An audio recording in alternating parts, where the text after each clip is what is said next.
Hi everyone, and thanks for joining our fold over box tutorial. I know you were probably wondering, looking at the videos, and if you've made it this far, you're saying, hey, I kind of maybe like to make one of those. How tough are those to make? They're super easy. I'm going to show you right now how to make the form for it, and then obviously you cover it with your paper and embellishments and however you would like, and I'll come back and show you the finished product when we're done. But these two sheets are going to form your top and bottom layer. I'll show you that here, how they fold together in a sec. But basically each sheet is 6 inches by 9 inches. So we need 2 of those ones. Okay? Once you have these two, you score it at 3 inches on one side. Okay? So we end up with a tab, and you do the same thing with this guy. So we score him at 3 inches. And what's going to happen is when we're going to put it together, I'll hold it for you this way, we're going to take those two pieces and we're going to glue them together so that we end up with a 3-inch spine and 2 6-inch by 6-inch pieces that is going to form the basis of our fold over. Okay? Originally, I had thought of just using like printed paper for this, and then having like, 2 sheets, like one on this side and one on this side, but it wasn't going to turn out sturdy enough, so I ended up doing this here. The second one is you want that neat little inside box. So let's fold this flat here so you can see this. And we'll just place these back into spot here. Look at me, what a jigsaw puzzle. Hey, maybe I'm making jigsaw puzzles now. Maybe we should do a video on that, how to make a jigsaw puzzle, right? So this guy, let's move you up a little bit. So this sheet, which I have also, both of these, this form piece here, and as well as this piece, I've cut them out of the white bristle board. You know the stuff you can buy at like any craft store or dollar store or things like that. They're like $1 a sheet or something like that. I wanted to give it some nice sturdiness because as a kind of either a keepsake box or as a gift box, I wanted it to have a little bit of weight in case you had some gift or something like that you were placing in there that needed that in order to hold on to it. So this piece of paper is 10 inches by 10 inches, so a big square, okay? Then what you do is you come in 3 inches from this side and 3 inches from this side, 3 inches from the top down, and 3 inches from the bottom up, and you do all your score lines, okay?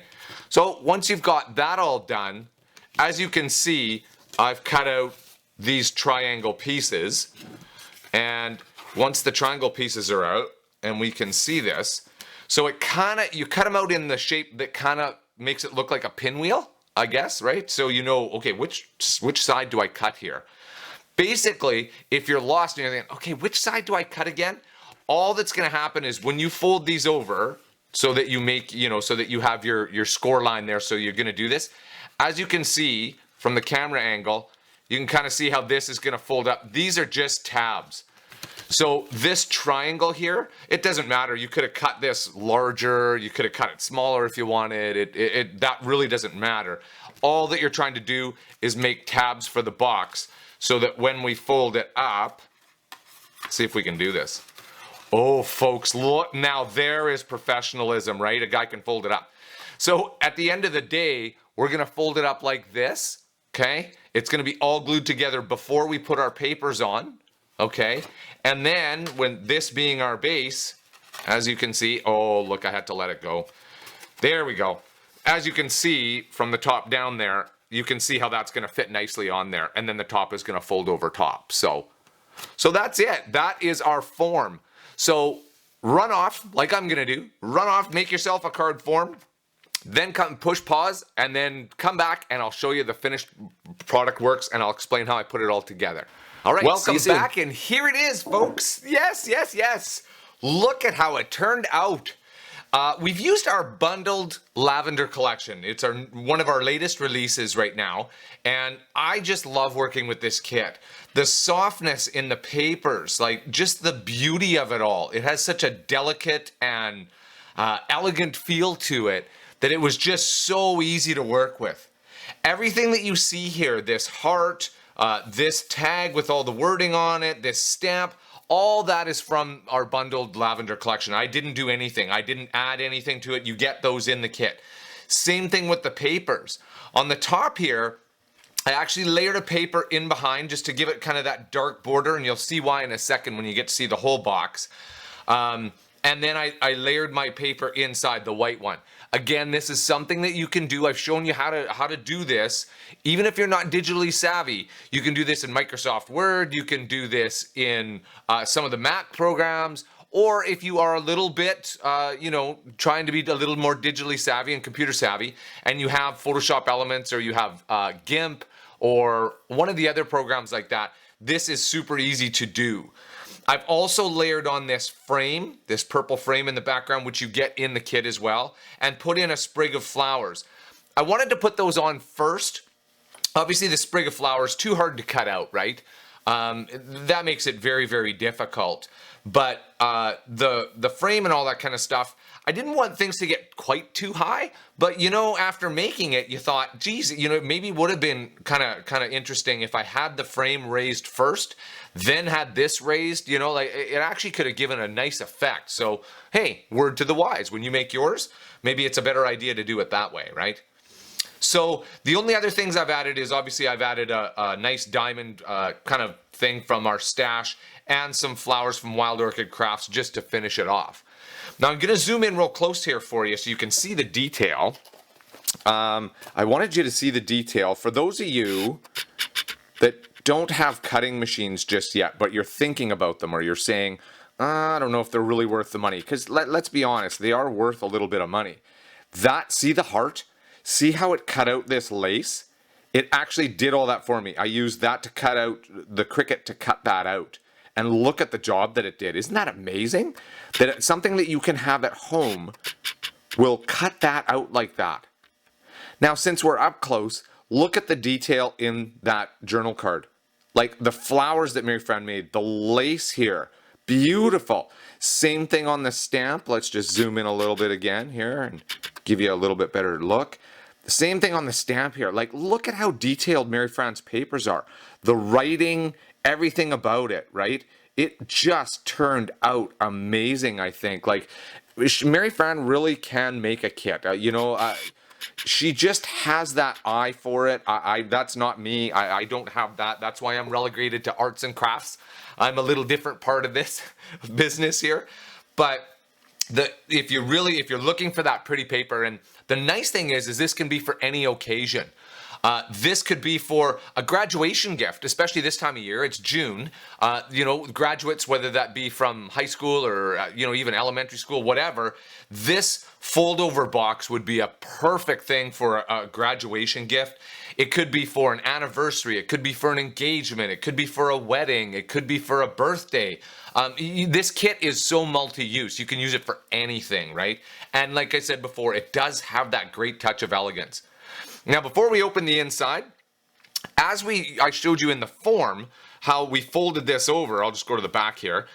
So we ended up with a 3-inch spine, and these are 6 inches by 6 inches. I tried something a little different this time, and instead of cutting the paper to fit like a 6-inch by 6-inch paper and a 3-inch by 3-inch, I left it put together.